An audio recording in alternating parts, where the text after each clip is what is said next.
consonancia con lo que veníamos viendo en los anteriores videos y en particular con aquel en el que hablábamos del Papa Negro, esta vez vamos a hablar de cómo estaba estructurada la jerarquía de la Compañía de Jesús y algo muy importante que es aquella frase de "el fin justifica los medios", siempre atribuida a Nicolás Maquiavelo y que en realidad él nunca profirió, nunca escribió, y sin embargo es una frase de los jesuitas, que ni siquiera él la tomó de los jesuitas, jamás tuvo que ver con él. Es algo que con el correr de los siglos se le atribuyó y cuando en realidad forma parte del pensamiento jesuita y de alguna forma y por alguna de esas extrañas situaciones la posteridad se la cargó a Maquiavelo. Bueno, como todos sabemos, esta es una orden guerrera, una orden militar religiosa y está estructurada jerárquicamente. En su cima está el general, que tiene derecho a hacer constituciones y reglas, confiere todos los cargos, regula y ordena a toda la sociedad a su antojo. De él depende toda la autoridad de los provinciales y demás superiores. Puede prescindir de constituciones y votaciones. En resumen, es un monarca absoluto al que todos deben una obediencia ciega. El primer general fue obviamente Ignacio o Íñigo de Loyola. El cuerpo de la orden está integrado por 4 categorías o rangos. La primera categoría o grado es el de los sacerdotes profesos que han hecho los 3 votos solemnes de pobreza, castidad y obediencia, y han hecho un voto especial de obediencia al Papa. Aunque todos los jesuitas están obligados a obedecer al Papa, los sacerdotes profesos hacen este voto en particular. Solo los jesuitas de esta categoría pueden acceder al cargo de general y a los puestos inmediatamente inferiores.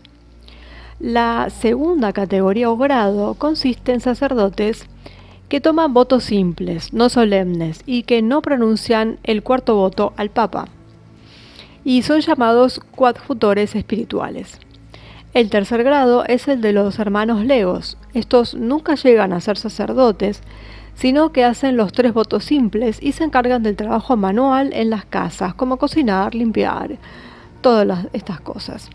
La cuarta categoría es la de estudiantes jóvenes, generalmente llamados escolásticos, porque su preparación se lleva a cabo a través de las diversas escuelas de conocimiento.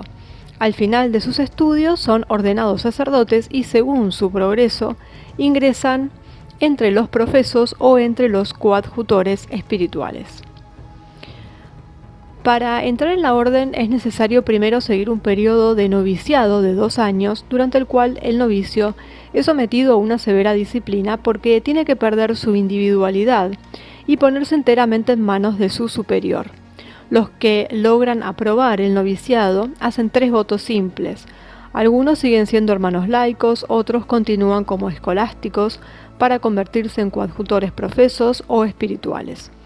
Al final de la instrucción pronuncian los votos perpetuos. Los profesores también añaden el 4.º voto especial.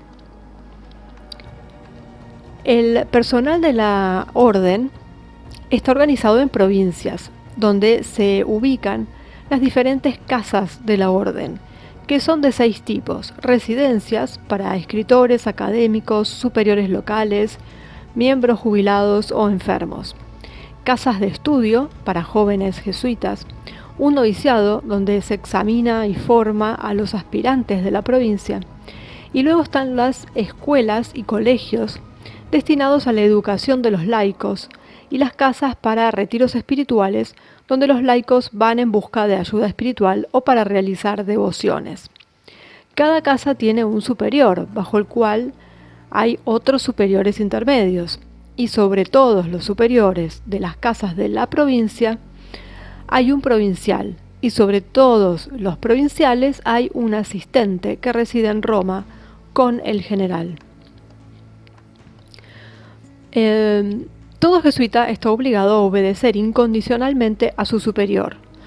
todo lo que le ordena. De hecho, en el libro de reglas de los jesuitas, titulado Regulae Societis Jesu, en la Constitución número 36, leemos: cada uno se persuade a sí mismo que los que viven bajo la obediencia son guiados y dirigidos por la divina providencia y que, por tanto, deben dejar que los superiores los traten como si fueran un cadáver, lo que se deja hacer sin quejarse, o como la vara de un anciano, que quien la tiene en la mano la usa cuando, donde y en lo que quiere.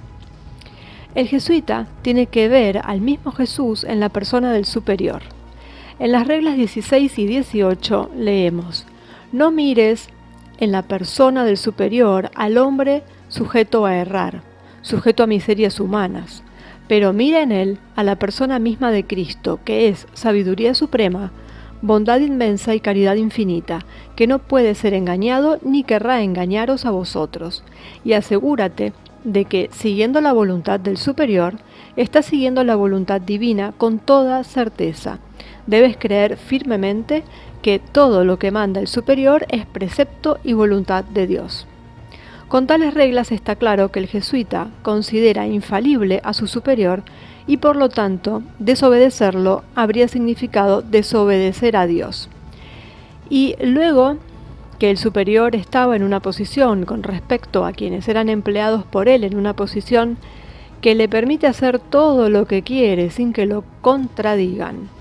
Además, para que el superior conozca bien a sus esclavos, digamos, en la Constitución número 40, se prescribe al jesuita que ingresa en la orden que debe mostrar toda su conciencia al superior con gran humildad, pureza y caridad, no ocultando nada con lo que pudiera haber ofendido Dios, y dele a él, a quien sea delegado de él, un relato completo de su vida anterior y luego cada 6 meses hacer el mismo recuento, comenzando por el último.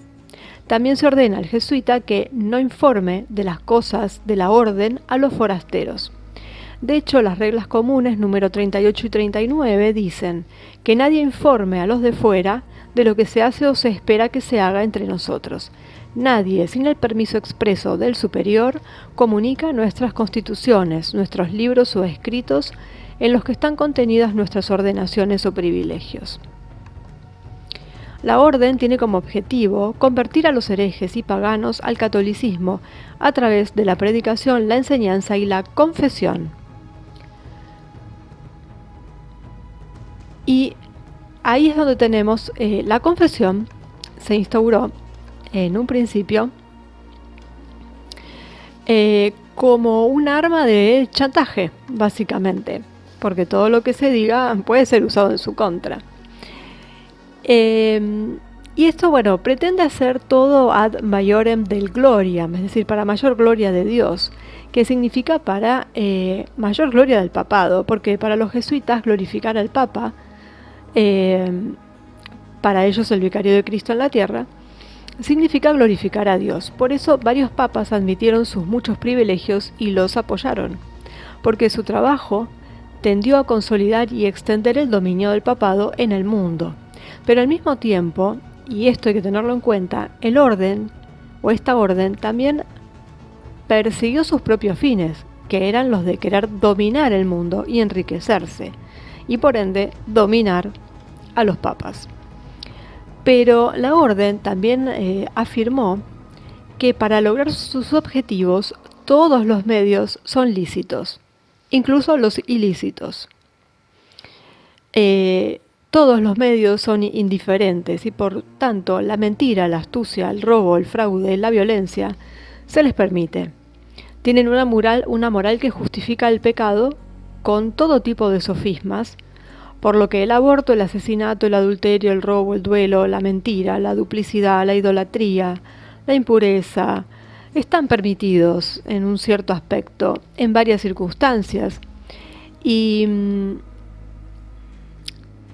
se hacen pasar como por faltas leves o directamente por no ser faltas. Digamos que el pecado en manos de los jesuitas se volvió casi irreconocible y en sus libros imposible de encontrar. Así que con sus halagos se ganaron el favor de los que se complacían en todo tipo de pecado, porque Ese era su propósito, poner a más gente de su lado para luego despojarlos de sus posesiones si eran ricos y en posiciones de autoridad para usarlos para extender la compañía en su país. La máxima que ellos tienen, el fin justifica los medios, era y es la esencia del jesuitismo. Por eso se instalaron en las cortes de reyes y príncipes como predicadores y confesores, y con su astucia se las arreglaron para obtener su permiso para abrir colegios y otras instituciones y persuadirlos de que destruyeran a los que eran herejes según ellos.